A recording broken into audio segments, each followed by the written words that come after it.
Boldly going where no science show has gone before. The Naked Scientists. Hello and welcome to The Naked Scientists with me, Kat Arney, and with Ben Valsler. Hello. This week we are scaling the heights to explore the science of mountains. We'll be finding out what being at high altitude does to the human body and how the processes that make mountains could be leading to global climate change. Plus, we joined the intrepid Laura Soul on an audio diary of her trek up to Everest Base Camp. Now, this is amazing stuff. She's a hero. She's giving us a first-hand account of how it feels to be breathing the thin air at 5,000 metres and monitoring the physiological changes that happen as you climb. Ben? Thanks, Kat. We'll also hear about the desktop evolution experiment that saw sudden jumps in mutation rate and find out how looming sounds like a car approaching or footsteps in a dark alley could enhance your eyesight even before you realise that you can hear the sound.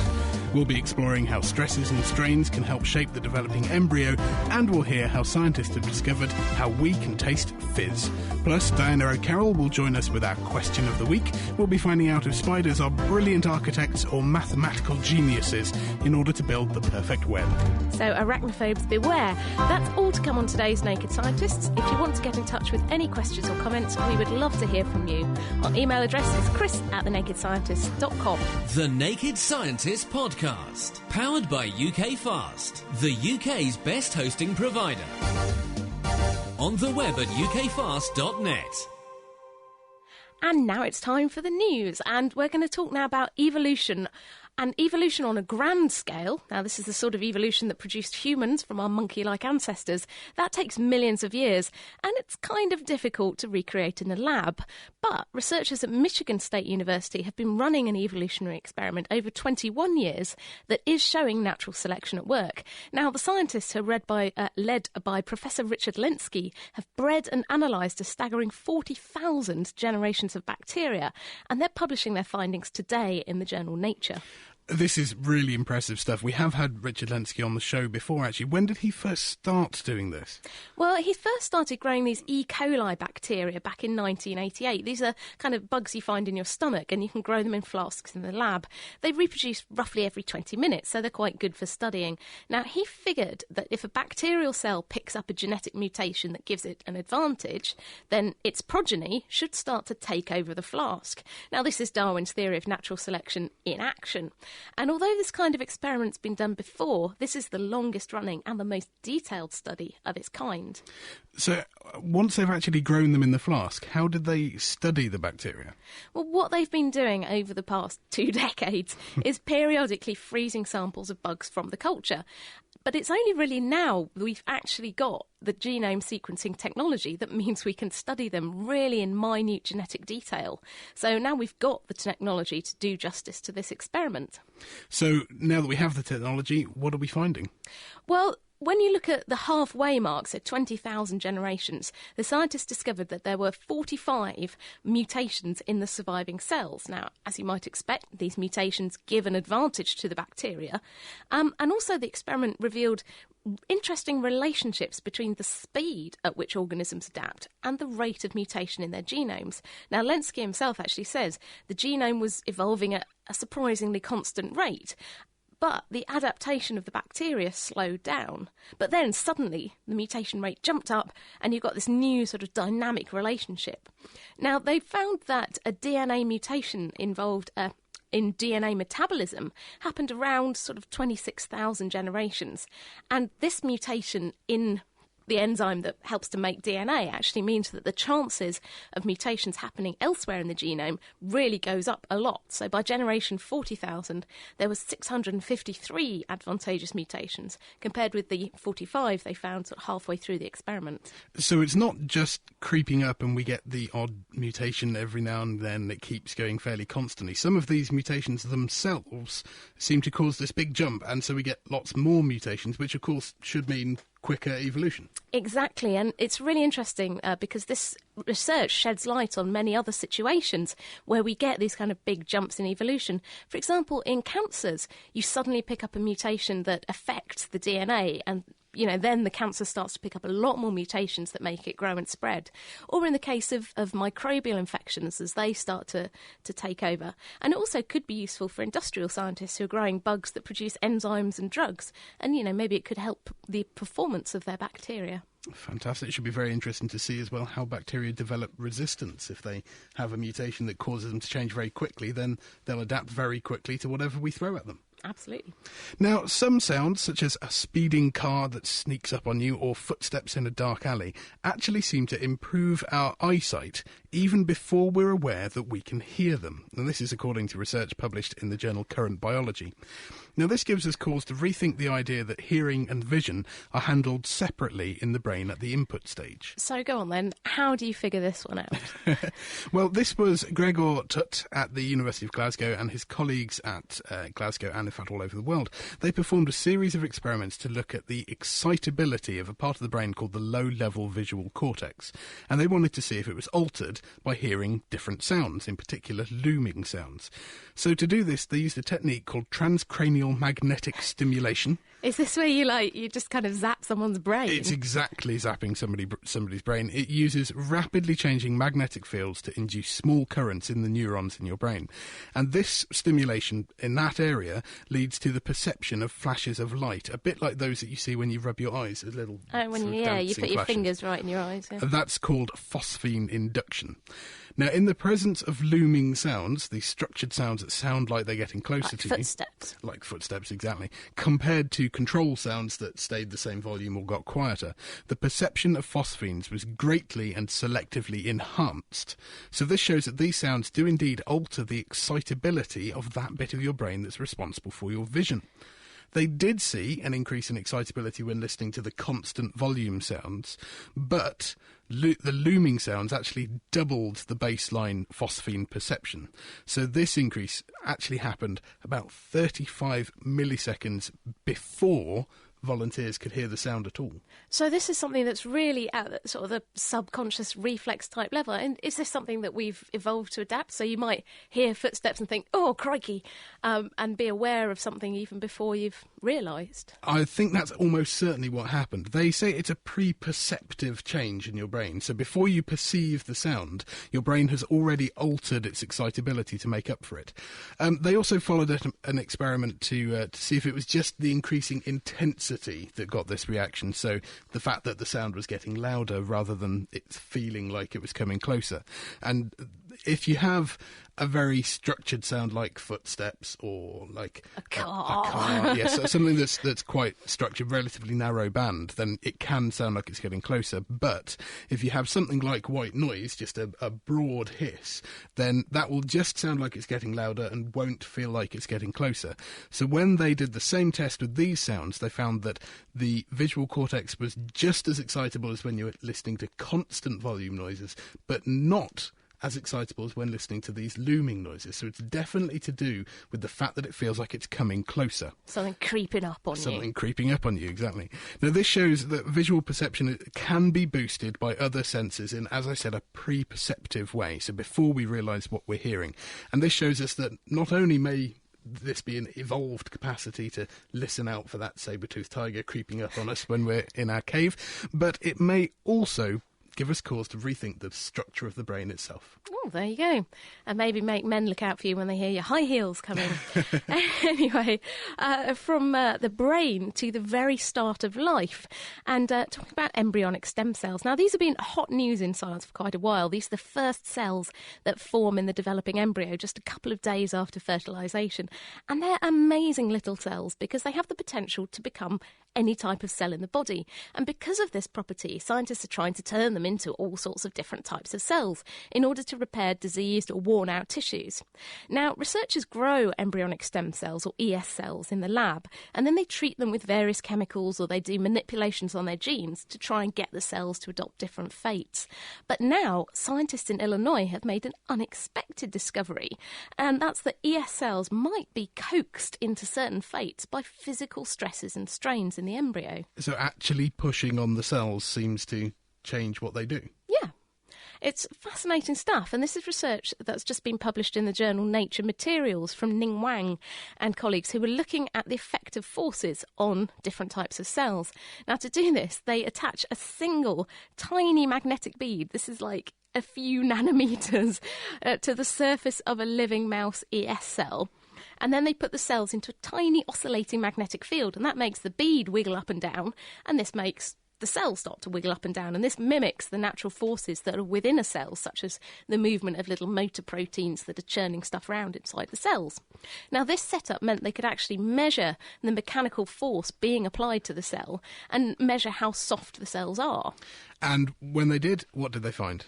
Well, the scientists found out that the ES cells were much softer and more sensitive to the movements than more advanced cells that had started to go down different fate routes. Now, for example, muscle cells are much, much stiffer than ES cells. And the scientists also went to look at the effect of physical forces on the activity of different genes in the cells. And they found that applying movement to ES cells, this wiggling, caused them to switch off the activity of certain genes. And some of those genes control what type of cell the ES cell is going to become. So, now, I might be taking this a step too far, but does this mean that we can change what an embryonic stem cell is going to become just by wiggling it about? Possibly. That seems to be what it says. And now, at the moment, this research has just been done using mouse ES cells, and we don't know if human ES cells will respond in the same way. But it could provide a useful way of persuading cells to adopt certain fates. So, for example, if doctors are trying to replace damaged or worn-out cells, and if it actually works in living embryos, maybe you can alter the fates of specific cells at an early stage, for example, if there are developmental defects going on, without affecting neighbouring cells. Fantastic. Well, thinking of different types of cell, you know there are various different taste cells on your tongue that mean you can taste different things. Sour, sweet, salt, umami. Yes, exactly. Well, scientists have now discovered exactly what's going on when you taste a fizzy drink. It's both a physical and a chemical experience. Not only do you have the bubbles forming on your tongue, but also there's a chemical thing going on with one specific group of those taste receptors. Now, reporting in this week's Science, Jay Amaram, Chakasendra, and colleagues from the Howard Hughes Medical Institute at the University of California, San Diego, and colleagues from various other places in the States, they show that the cells on our tongues that sense sour flavours are also responsible for tasting this carbonisation, and they've identified the gene that's probably responsible. So go on then, how does it work? Well, as I said, it's the sour cells that do it. We know that we have cells that detect bitter, sweet, salty, sour, and umami, as you said, which is the flavour of monosodium glutamate. Parmesan cheese. And Parmesan cheese, lots of it in tomatoes. The taste system is also responsive to CO2 through a number of different pathways. So there's olfaction, we can smell it. The chemoreception that detects CO2 in our lungs is also partly responsible. But by genetically deactivating specific sets of these taste receptor cells in mice, they could show that mice lacking the cells for sourness were completely unable to detect CO2. Now, these cells express an ion channel called PKD2L1. So they looked in these cells for candidate genes that were only really found in cells expressing that ion channel. Once they'd found a gene called CAR4, they switched it off and noticed that even though animals with sour receptor cells could still taste sour things, if this gene was switched off, they couldn't taste CO2. Now, this gene codes for something called carbonic anhydrase, which catalyses a reaction that turns carbon dioxide and water into bicarbonate and free protons. We know that bicarbonate doesn't react with taste receptors, so it must be these free protons that mean we can taste CO2. But then there's a question of why we can taste carbon dioxide at all, and the authors suggest that it might just be a coincidence and the enzyme is really there to maintain the correct pH balance in our taste buds. But there is some evidence of specific CO2 taste detection in insects, so this may suggest that it has evolved in us as a means of detecting food that's fermenting or going off. That kind of fizzy hummus thing. Yeah, I love the idea as well of giving little mice like fizzy drinks. Does that taste fizzy to you? How do you do it? Anyway, also this week, researchers at Cambridge University have developed a new insect repellent coating, which could help to reduce the threat of cockroaches.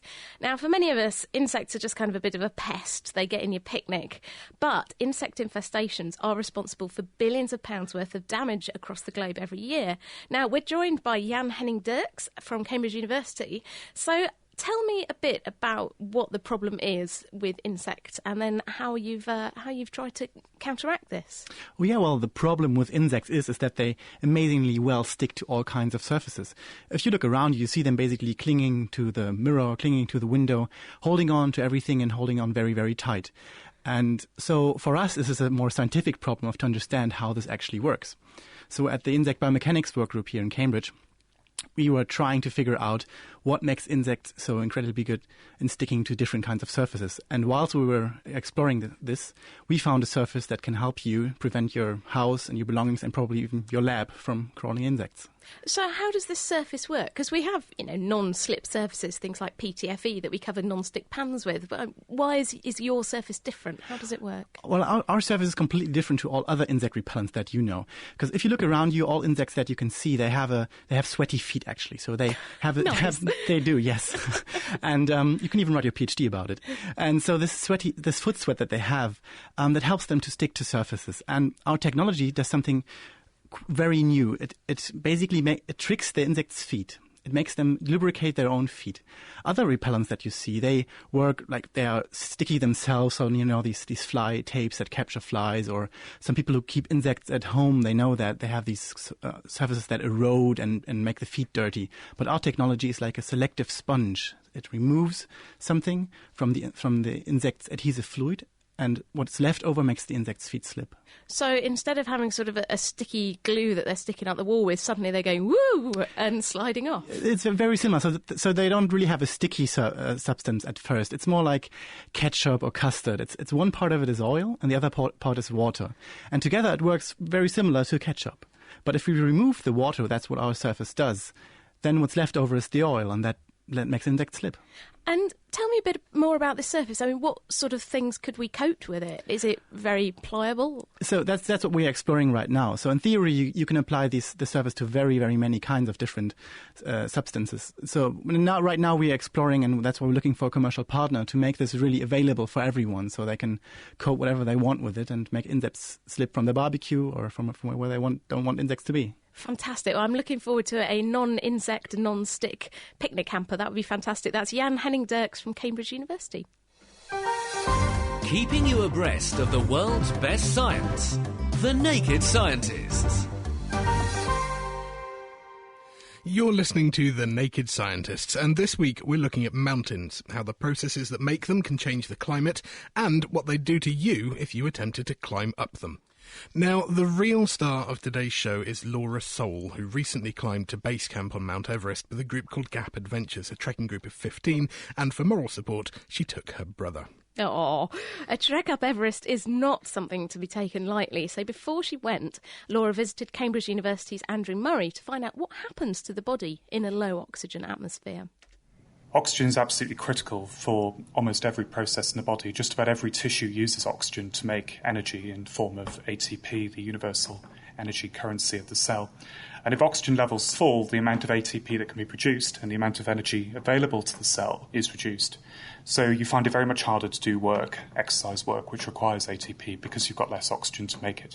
The longer you stay at higher altitudes, the more you get used to it. How does the body begin adapting to that?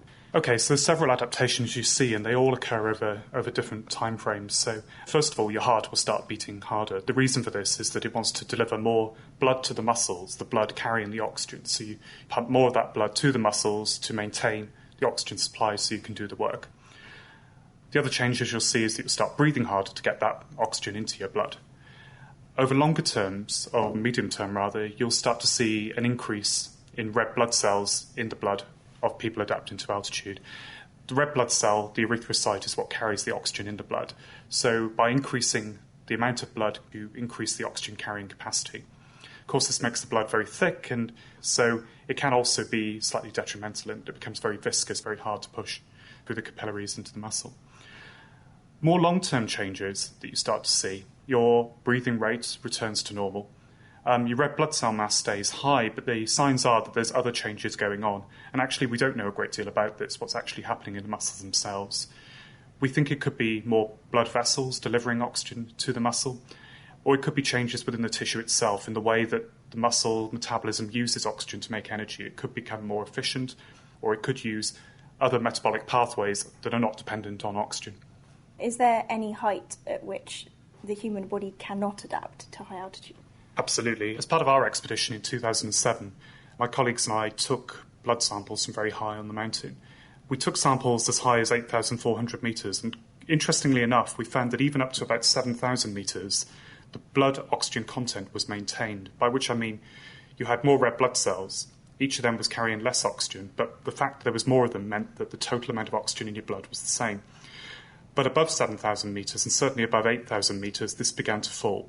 This area is known as the death zone by climbers, and you really don't want to spend too much time there for obvious reasons, as its name would suggest. But above around 7,000 metres, the body can no longer adapt, and the amount of time you can spend there is limited. One thing that you can test to see how your body is adapting is the alkalinity of your urine. Why does that change? Okay, so one of the initial changes is that you start breathing very hard, and this is triggered by a low oxygen level in your blood. Your chemoreceptors, which monitor oxygen and pH, sense that oxygen levels are falling, and you start breathing hard. Now, one of the problems with breathing hard, as well as bringing in more oxygen, is that you breathe off carbon dioxide. So you decrease the amount of carbon dioxide in your blood, and carbon dioxide is acidic. If your blood then becomes very alkaline, this triggers other chemoreceptors to say, whoa, stop breathing, you're breathing far too hard. You get very sporadic breathing patterns, and this particularly happens when you're asleep and you haven't got conscious control of your breathing. So this is known as Cheyne-Stokes breathing. So you might be breathing very hard 1 minute and then suddenly you'll stop breathing and you'll wake yourself up thinking that you're drowning in your sleeping bag and try to rip it off you. Can be very scary, but it's even more scary for your tent mate who thinks you're having a heart attack and about to die in the middle of the night. So one way the body adapts to this is to reduce the alkalinity of your blood by excreting bicarbonate, which is alkaline. The kidneys do this job very effectively, put in the bicarbonate into your urine, and then your urine becomes very alkaline. Of course, the side effect of this is that you need to pee a lot. So you'll be waking up a lot in the middle of the night and getting up and going to the loo, especially your first night there. A very interesting thing that changes at altitude is your sense of smell. Is there an understanding of why that occurs? So my understanding is that there's two possible causes of this, and we aren't absolutely sure which of these is the true explanation. Yes, your sense of smell is definitely decreased, and it could be because the chemicals that are flying around in the air that are picked up by our olfactory nerves, those chemicals are more dispersed in the thin air. The other possibility is that certain neural pathways might be downregulated, and therefore the sense is impaired. These neural pathways obviously require a huge amount of energy, which requires a huge amount of oxygen. So by downregulating these pathways just a little bit, you might save you just enough oxygen to survive at higher altitudes. There's very severe effects that can sometimes happen when people are at high altitude sickness. Why does this happen, and what are the signs of that? So there's various degrees of altitude sickness. At the lower end, there's a high altitude headache that you will get, and everybody will get this at some stage. If this isn't monitored carefully, it can develop into AMS, or acute mountain sickness, when you start to see quite a severe headache, you get nausea, vomiting, you become disorientated. We're not entirely sure why this happens, but it's probably due to a lack of oxygen really being delivered to the brain, and these are various neural pathways which are basically telling your body that it's not in a good place at the moment. A more severe altitude sickness can be high altitude cerebral edema or high altitude pulmonary edema. So that's either water retention at the brain or on the lungs in the case of pulmonary edema, HAPE or HACE. And these are extremely severe. People do die of these. All climbers going above base camp or even at the kind of base camp level need to be monitored very carefully for any signs of HAPE or HACE. And if any appear, the only solution is descend, descend, descend. Why they occur, and why they occur in some individuals and not others, is not really clear. Certainly, aspects like physical fitness at sea level are not good predictors of altitude sickness. And in fact, the only predictor of how well somebody will do at altitude is how well have you done on previous trips to altitude. If somebody has done well previously, they're likely to do well again. If they've done badly previously, they're likely to do badly again, which suggests there's certain genetic factors. What the genes are that regulate this, we don't know, but work is, again, ongoing. So there you have it. If you've been to altitude, there's no way to tell how well you will respond. You've just got to go there and find out. That was Andrew Murray talking to Laura Soul about how the body responds to the low oxygen atmosphere encountered when you go up. While Laura was on her high-altitude adventure, she decided to monitor what did happen to her body by doing a series of experiments on herself and on her brother, who wasn't always the most cheerful volunteer. She measured heart rate, blood oxygen content, urine pH, and her sense of smell. She also recorded an audio diary for us. I caught up with her once she got back into the country to find out just how her experience had been. It was actually a really amazing experience. I really enjoyed myself. It was hard work. It took a very long time, but it was definitely worth it. So, first of all, how high is Everest Base Camp? Base camp itself is at 5,300 metres, but the highest we went while we were going up there was 5,450 metres. So, although it is called Base Camp, people shouldn't be fooled into thinking that it's at the bottom of the mountain. No, it's certainly very high up, especially compared to where we live here at Cambridge, which is sea level. Well, let's have a listen to the first part of your audio diary. We've now arrived in Pak Ding, which is at 2,652 metres. Some of the views up here have been absolutely spectacular. You can see the deep gorges and high-rising peaks typical of the Himalayas. Unfortunately, for a lot of the day, it's been quite cloudy and has been raining fairly solidly all day, which is a shame. But we've still been able to see a lot, and it's been an amazing experience. This morning we flew in by a 2-propeller plane into Lukla. It was a fairly terrifying experience. The runway is 60 metres higher at one end than the other, but it has to be because it's so short, it has to slow the plane down by going uphill. Lukla's at 2,800 metres and Pak Ding's at 2,652 metres, so we're arriving higher and sleeping lower, which is the recommended course that you take when you're going to high altitudes to allow you to acclimatise to the altitude more effectively. At this height, I haven't noticed that much difference. You are a bit more out of breath as you're climbing uphill, but other than that, everybody seemed fine. So, although you are at altitude, it doesn't sound like you're really feeling any of it. Did your experiment show any physiological changes? Yes, they actually did. Even though we didn't necessarily notice the change ourselves, our oxygen blood level had dropped down to about 97% of what it normally is, and our resting heart rates had increased by maybe 10 or 20 beats per minute. So there are certainly physiological effects already, but it sounds like it's not really stopping you from moving on. No, not at all. I mean, it's hard work, it's a hard walk, but you take it so slowly to try and prevent altitude sickness. No, we weren't really feeling anything at that stage. OK, well, let's have a listen to the next stage of your walk. Today we walked from Pak Ding to Namche Bazaar, which is at 3,446 metres, which means an increase of 794 metres. The climb was pretty steep the whole way, and it was quite tough. What was perhaps most disconcerting was that Sherpas often happily walked past us, having no trouble at all, when they were carrying up to 80 kilograms sometimes. We've now started to see the effects of altitude. You do get more out of breath doing things, it is harder, and you are more tired. By the end of the day, the whole group pretty much was completely exhausted. However, nobody's ill yet. Everybody's feeling well and happy and is looking forward to our rest day, which allows us to acclimatise to the altitude tomorrow. Now, that sounds like that was an enormous change in altitude in one day, 794 metres. Yes, it really was a big jump up that day. It was quite hard work, and you really saw it in the experiments that we were doing. My blood oxygen level had dropped down to about 90% of what it normally is, which is quite a big difference. But by the sounds of it, the following morning, you've really got a glimpse of what it was that you were aiming for.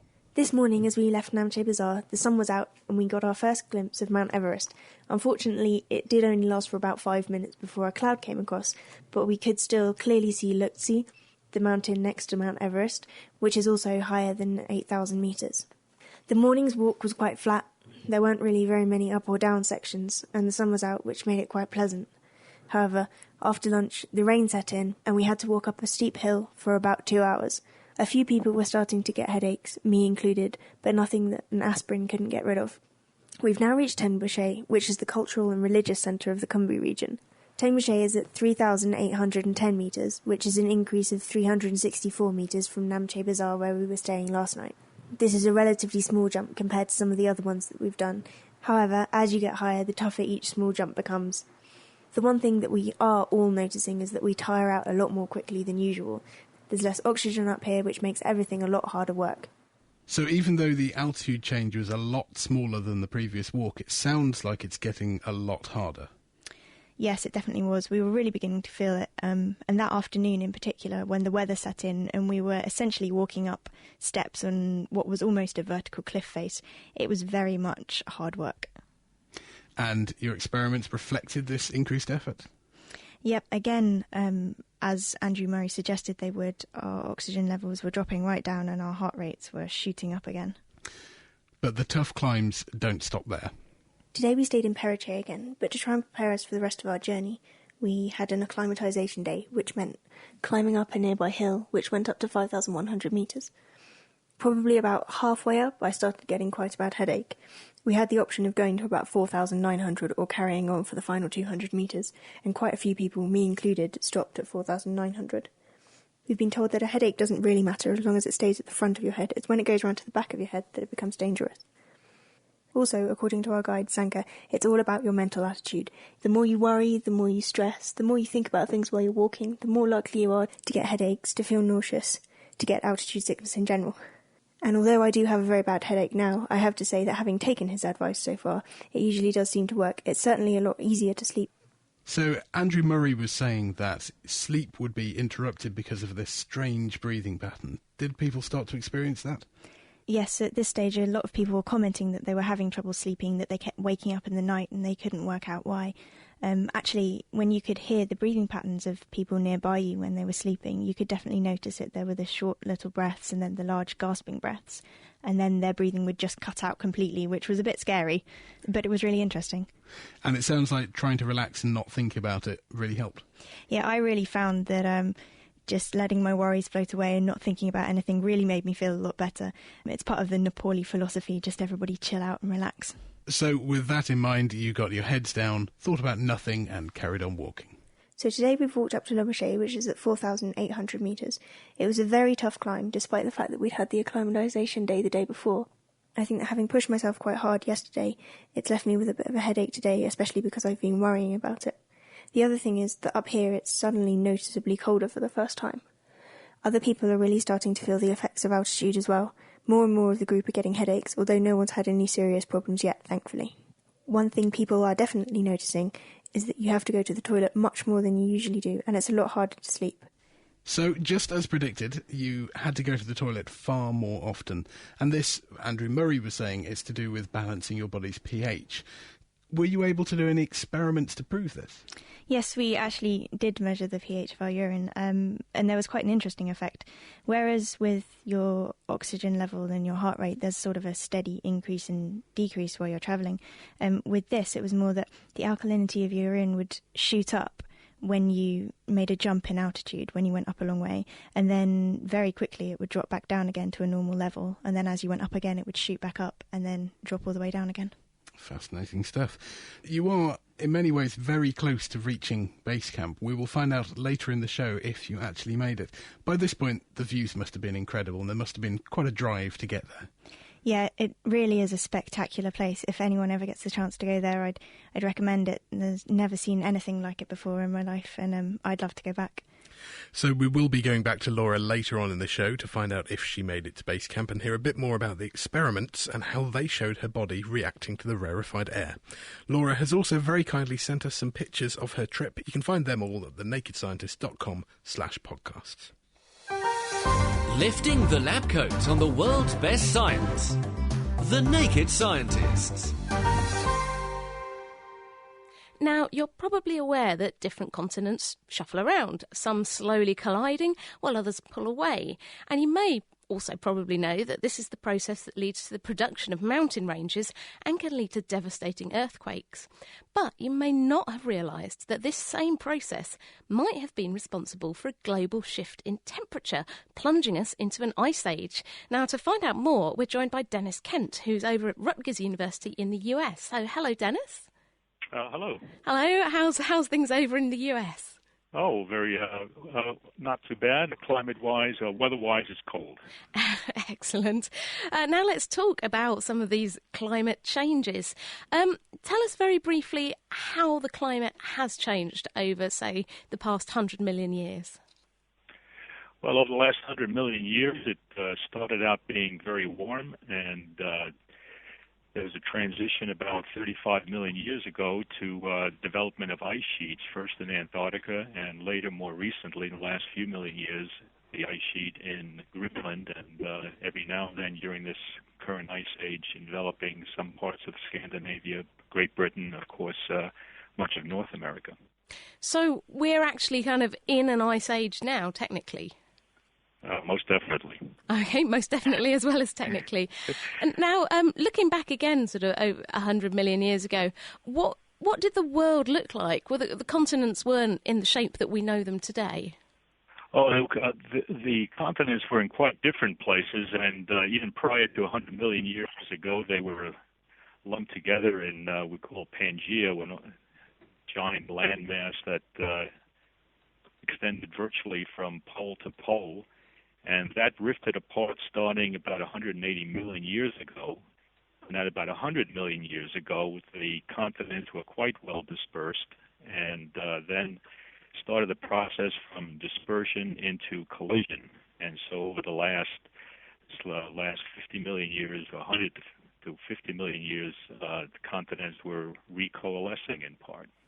So we've established that, the continents kind of drifted apart and now they're drifting back together and crunching together. But how is this related to climate change? Surely it's just, continents crashing into each other. How can that affect the climate? Well, the mechanism that we've been thinking about is looking at sources of CO2 and assuming that the long-term changes in climate are due to different levels of CO2 in our atmosphere.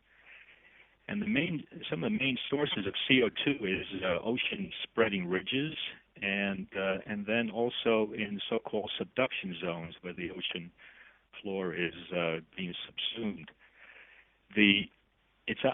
Our idea is that the amount of CO2 produced in ocean ridges stays more or less constant, kind of a background level, but the main variation in CO2 production is in subduction zones, and it's in those zones, it's the character of the sediment that enters into them. So one of the areas you've studied is basically where India has kind of crunched into Asia. What do you think's going on there?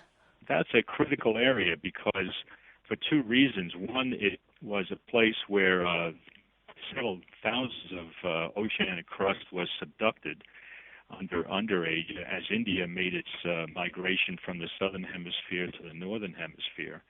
And importantly, the ocean crust that was being subducted had to go under the equatorial belt, which was a locus of carbonate production by microorganisms like foraminifera and coccoliths living in the water column, and preferentially being along the equator where it's warm and there's also nutrients from upwelling waters. And they drop down onto the ocean floor and then were subducted. And it's this decarbonation in the high temperatures and pressures of a subduction zone that release CO2, and that then caused a warmer climate until that factory shut down. So the idea is there's all these little sort of plankton and things on the seabed that are then getting squished up and releasing their CO2 into the atmosphere. Would that have really been enough to cause a massive global climate change, sort of the end of the last ice age? Well, actually, that was what was sustaining and making the climate warmer. And it was the absence of that I think contributed to a shift in CO2 levels in the atmosphere to lower values as it equilibrated with lower amounts of CO2 being injected into it. And so this was the time at which India collided with Asia, of course, is when the factory shut down, and that happened 50 million years ago, and it's at precisely this time that the world's climate started to deteriorate. And so is this kind of process still happening today? Is there another region that we think might start releasing lots of CO2 and could again change the climate? Well, eventually, but right now there's very little carbonate sediment that's being subducted just under Central America, actually. And so the amount of CO2 from this source, at least, has not really increased, and nor does it look like there's a prospect of it increasing anytime in the near future. And what kind of things are you and your group looking at the moment? Where do you go next, now you've discovered that probably this crunching of India into Asia has released CO2? What more are you doing to understand the process? What led up to it is occupying a little bit of our time, because over the Cretaceous, or this period about 100 million years ago until the essentially factory stops at 50 million years, the Cretaceous had climates that were arguably even warmer than the Eocene, 50 million years ago, until the crunch. So we're looking more in detail at how much carbonate sediment was subducted then. It's one of these odd coincidences, or perhaps there's some other reason, that the development of microorganisms that live in the upper water column that secrete calcium carbonate actually became prolific at about the time that India started moving north. So it's this kind of a unique circumstance that contributed to the very warm climates from the 100 to 50 million year interval. Absolutely fascinating stuff. Well, thank you very much. That's Dennis Kent from Rutgers University in the US, explaining how continental collisions can cause a change in the amount of CO2 from the seabed released into the atmosphere. And then when it stops, it leads to the ice age that we are now in. Laying the facts bare. I say. The Naked Scientists. This is The Naked Scientists with Kat Arney and with me, Ben Valsler, and today we're talking about high altitudes and continental collisions. Soon we'll be joining Diana O'Carroll to find out if spiders are expert mathematicians and architects, but first we go back to Laura Soule to find out if she made it all the way up to Everest Base Camp. Yes, we did. Everybody in the group got all the way up there. How did you feel when you got there? Immediately when I got there, not that great, because it was very difficult to get up there on that day. It was a very long walk. We'd been walking all day by the time we reached base camp, so I was exhausted. I had a splitting headache, and I just wanted to lie down on the floor, really. But once you'd got over your initial exhaustion, you could stand there and look around you and sort of take in what you'd achieved and look at just what was around you, the view. It's good to sit down. I have a massive headache, and so do most people. I felt a bit sick on the way up, but I'm okay now. Some people feel very sick.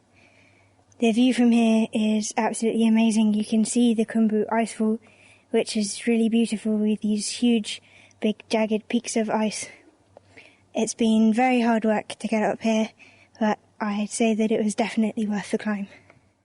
Well, you do certainly sound exhausted, but that must be a day that will stick in your memory forever.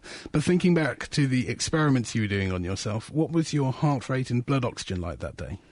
Well, it had really dropped down then. I mean, my oxygen level was 79% of what it usually is, which is very low.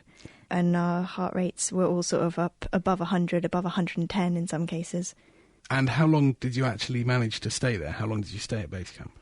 I think we were probably there for about an hour and a half in total. And it must have felt quite nice to start coming back down.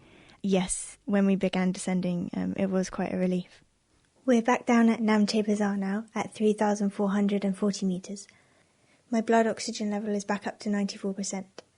The difference between how I felt on the way up here and how I feel now on the way down is absolutely huge, because I've acclimatised to higher altitudes, so now it's easier to breathe here than it was on the way up.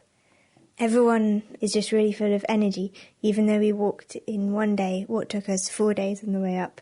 Well, thinking back to what Andrew Murray was saying earlier and the experiments that you've done, one thing that we haven't talked about yet is the sense of smell. So what happened? So yes, I definitely noticed that my sense of smell wasn't as good, particularly because I couldn't smell myself or any of my trekking companions, nor could I smell the many yaks that were there. How do you go about measuring your sense of smell? Surely it can't be stand a certain distance from a yak. No, unfortunately. Well, I used the University of Pennsylvania smell identification tests that we got from a company called Sensonics. So basically it's 4 little booklets, and they're kind of a scratch and sniff type thing. So you go through with a pencil, scratch them off, and you choose which thing you think it smells most like. And basically the more that you get right, the better your sense of smell is. I've got one here, actually, if you want to have a smell. Some of them are quite potent. So this really is just a little scratch and sniff booklet. We have to scratch it with a pencil. I'm being told that this odour should smell like lilac, chili, coconut or whiskey. So I'll give it a scratch. I actually find that quite hard to tell. It could be lilac or it could be coconut. What does that tell me? How do I use a scratch and sniff to tell me how good my sense of smell is? Basically, you cross off the answer that you think it smells most like. With the tests, they give you a little booklet that tells you the actual answers, what it's actually supposed to smell like. So if you've got it right, then you get a point, and the more points you get, the better, really. I assume they aren't all pleasant things like lilac and coconut. And no, sadly, some of them are quite unpleasant. There's onion, there's motor oil, there's paint thinner. Yeah, it wasn't always a pleasant experience completing these halfway up a mountain. All in the name of science, and we did find evidence to back up what Andrew Murray was saying, that your sense of smell appears to decrease with altitude. Yep, definitely. So it was obviously a fantastic experience. Did everybody else that you climbed with enjoy it as much as you did? I think in the end everybody probably did enjoy it as much as I did, but there was a very wide variety in the way that people responded to going up that high. To find out how some of the others had felt now that we were further back down after we'd been to base camp, I first of all spoke to Nikki Scott. Feeling lots better. You can definitely tell that there's more oxygen, even though we're still over 2,500 metres above sea level. Did you notice any difference in your sleeping pattern? Generally I sleep quite well, but yeah, definitely was up and down to the bathroom a little bit more. But apart from that, I was actually okay with the altitude. Nikki actually got off very lightly, but not everyone was so lucky. I also spoke to Steph Shea. Basically, the whole way up I had a slight headache, and the higher up we got, the worse the headache got, to the point where, I couldn't function that well. Going to the bathroom, I needed to pee a lot more than usual. Another thing that I did find was when I was trying to sleep, I found it really hard to breathe. I had a really heavy chest, tight chest. I think that was about it. I got sick, stomach sick, probably, brought on by altitude as well. So a real variety of reactions, but I'm guessing that everybody was equally thrilled with the experience. Yes, definitely. I think everyone certainly felt that it was worth it, and a few people raised a lot of money for charity as well. In fact, this sort of adventure makes people feel charitable, and I'd like to say thank you to Sensonics, who gave us the smell identification tests, pH Health, who gave me the urine alkalinity testing sticks, and also to Proact Medical, who lent me the pulse oximeter for my trip. So it was quite a challenge, but all for a very good cause. That was Laura Soule, as well as fellow Everest climbers Nikki Scott and Steph Shea. They all managed to reach the giddy heights of base camp at 5,300 metres above sea level, even though they experienced some altitude sickness, and Laura's blood oxygen levels dropped down to just 79% of normal. Crikey, we've had a few questions in on the phone. First one from Ken in Torrington. He says, when you climb mountains and you suffer the effects of stress, would it be a good idea to take a sedative? Now, I'm thinking... No, I would have thought your heart rate will go up for a reason, to make sure that you're pumping enough oxygen around. If you take something like a sedative that will reduce your heart rate, then you're not going to have enough oxygen in your tissues. I think it would also maybe mean that you sort of notice less things that you should notice that you might need to take into account and go, I need to seek some medical help. I need to descend, yes, of course. Also, we had another question from Tim in Ipswich, who says, if a baby is born in the death zone, that's above, is it 7,000 metres? Around there, yes. Would it survive, and would it then breathe much slower when it came down to lower altitude? And I think you're asking for trouble here, really. I think the oxygen demands of giving birth are probably a bit too much to be able to successfully do it when there's just not enough oxygen up in the death zone. So I'm not sure. And I think that it means that the baby in the process would get far less oxygen than it needs. I don't think this would work very well at all. So maybe wouldn't even make it out alive. Quite possible. What a morbid question, Tim in Ipswich. Thank you very much. Bringing the facts to bear. The Naked Scientists. And now it's time to go to this week's mountainous kitchen science. For this week's Kitchen Science, I wanted to do an experiment involving mountains. Unfortunately, real mountains are kind of impractical to do actual experiments on, so I thought I'd build a model. For this model, you need a ideally transparent tray, so a baking tray, which is ideally made out of glass, some lard, which I've just had melting using some boiling water. Be careful with boiling water, of course. So I put it in a mug in a bowl of boiling water, and I've filled the tray up with water. Well, that explains the lardy smell in the room. But what do we actually need to do? Well, now we've got the lard nicely molten, I'm going to pour it onto the surface of the water to form a layer a couple of millimetres thick. And fat is less dense than water, so we're expecting that this will float on the surface. So far, this doesn't look anything like a mountain. In fact, it doesn't really resemble anything other than a fatty mess. Well, the idea is that mountains are normally made out of continental crust. Now, this is rocks like granite and sandstones and things. They tend to be slightly less dense than the mantle, or the top layer of the mantle, the asthenosphere, which is below the crust, and therefore they'll float on it. The density of the mantle is about 3.3 tonnes per cubic metre. The density of continental crust is about 2.7 tonnes per cubic metre. So I'm using lard because it's got a similar sort of relative density with water as continental crust has with mantle. So really this lard on water represents the Earth. That is a floating lardy crust. Yeah, you're right. And the Earth's crust is floating on this mantle. And it's moving around. These plates of crust are moving around. Occasionally crash into each other. And these crashes are what create mountains.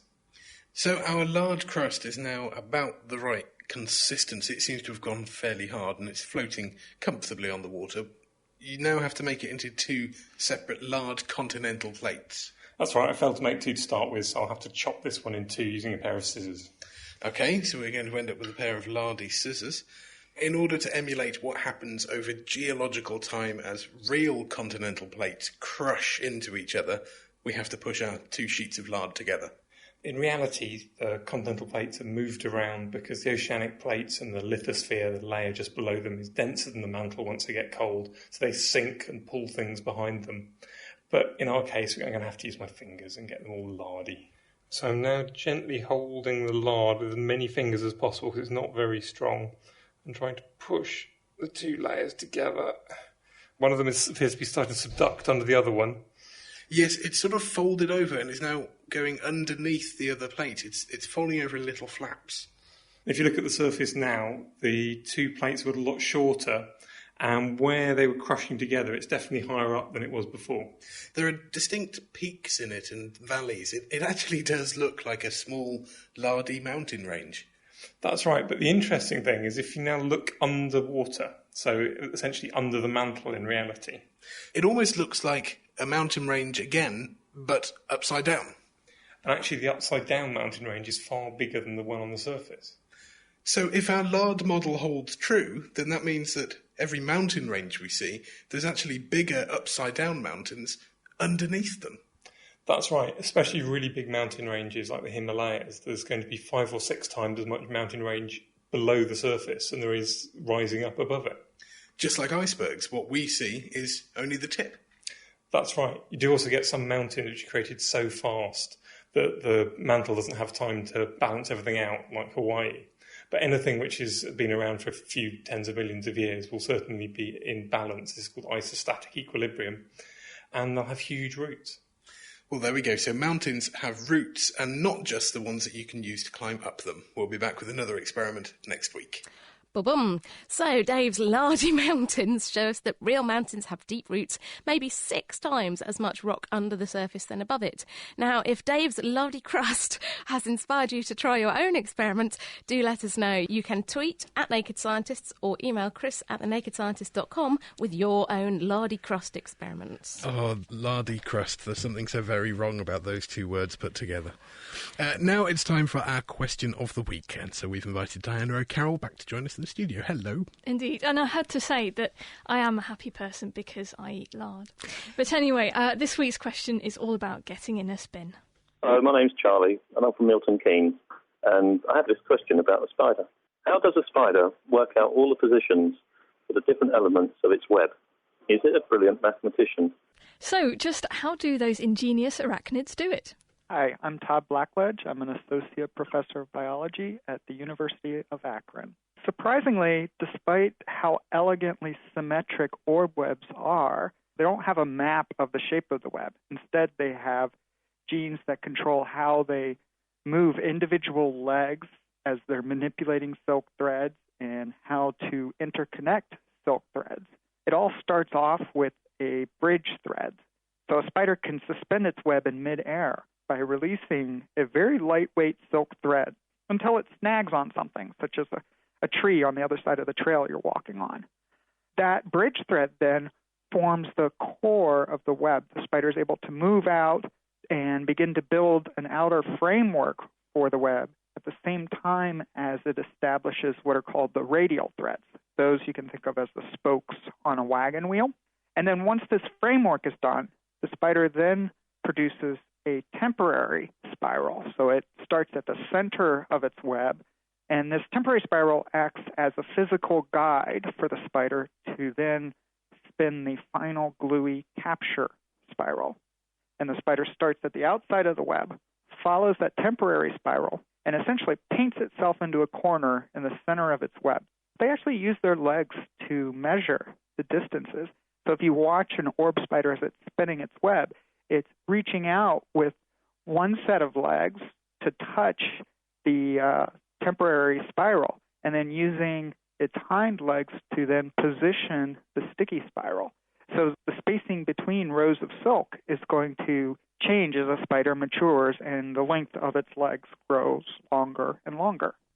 So, spiders have some clever genes telling them how to spin their webs, and instead of a set square and tape measure, they only have to use their legs. And there's been some evidence in other species that counting steps is very important for things like navigation. I know some research got ants and glued pig bristles onto their legs. What if you're a millipede? How do you count all those steps? Very good point. But these ants with the pig bristles massively overshot because they were counting the same number of steps, but because their legs were now artificially much longer, they walked much further. So maybe spiders are doing the same sort of thing. I see. That's very, very mean of the scientists. But also on the forum, we actually had some wit. Neil EP said, "Don't spiders just go online and order them from the World Wide Web?" Oh dear. But anyway, from floaty webs to floaters now for next week's question. Hello, this is Paul from New Zealand. My question is, would it be possible to have a coil of thin wire in one's spectacle frames which would attract floaters in the eye to the extremities of the eye so that they would not float across the eye and be a distraction? Why do we get those little flickery shadows dancing across our vision?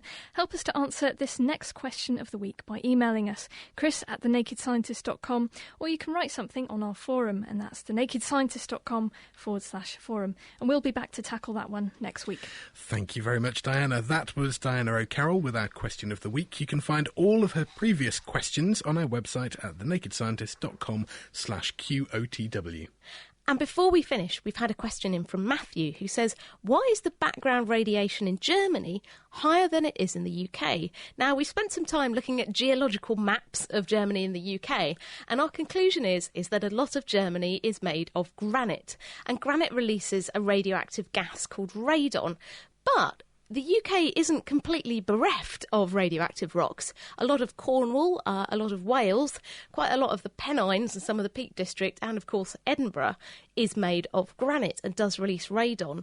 And there was some research, I think a couple of years ago, that showed that people in Cornwall are actually getting quite a significant dose of radioactivity that does increase the risk of lung cancer in these areas. And in fact, if you smoke and live in places like Cornwall that are very granity, that's actually a much more significant impact on your cancer risk than if you just lived there and didn't smoke. So if you live in Cornwall or anywhere that looks a bit granity, then don't smoke. But as to whether the background radiation is higher in Germany versus the UK, it really depends where you live. If you live in a very granity bit of Germany, yes, it will be higher.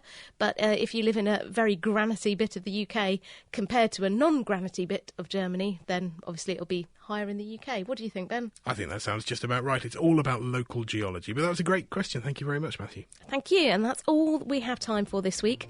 Next week, we'll be looking at diseases of the brain. We'll discuss the genes involved in Alzheimer's. We'll find out how a vaccine for multiple sclerosis might work. Many thanks to Jan-Henning Dirks, Dennis Kent and Laura Soul for joining us this week. And also big thanks to our production team. That's Mira Senthilingham, Diana O'Carroll, Dave Ansell and Tom Simpkins. Finally, thanks to all of you at home for listening. You can catch up with any shows you've missed. Download the Naked Scientist podcast for free from www.thenakedscientist.com/podcasts. That's all from us for now, so have a great week. Goodbye. The Naked Scientist podcast comes to you from Cambridge University and is supported by the Wellcome Trust, the EPSRC and UK FAST. For more information, look us up online at nakedscientist.com.